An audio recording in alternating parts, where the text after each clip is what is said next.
Spika Moses Wetangula ameweza kumjibu Senator wa Kakamega Boni Khalwale baada ya Boni kuongea akiwa kwa mazishi ya mke wake huko Malinya, akisema Wetangula alipofika nyumbani kwake kumpatia pole walimfukuza. Wetangula ameweza kusema Boni Khalwale ni mtu muongo sana. Nilipofika kwake na kumpatia kitita cha pesa, alifurahia na kunihagi. Pia nilikuwa nimepeleka mchango wa Rais William Ruto kwake nyumbani. Wazungu wanasema if God is with you, who can be against you? Hakuna. Jana nimeona kwa mitandao rafiki yangu Khalwale amefiwa na bibi.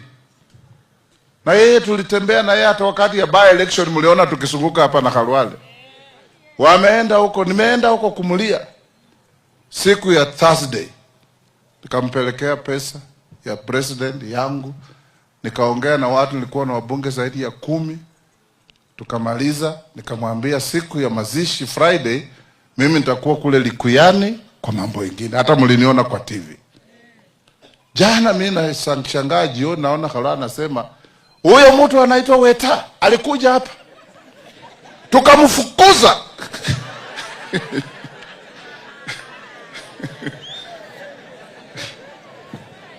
Na hapo alipochukua kitita cha pesa alinifurahi, akanikambatia, akasema wewe ndio ndugu yangu sijui nini. Akasema wewe ndio kiongozi wetu. Wewe ndio our senior. You are our big brother. We will walk with you.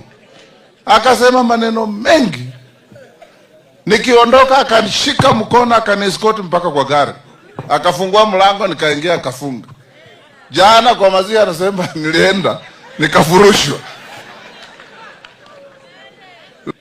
Hiyo ndio maisha watu yetu. Hakuna watu wanaweza kukupenda wote. Thank you for watching. Kindly don't forget to subscribe and share.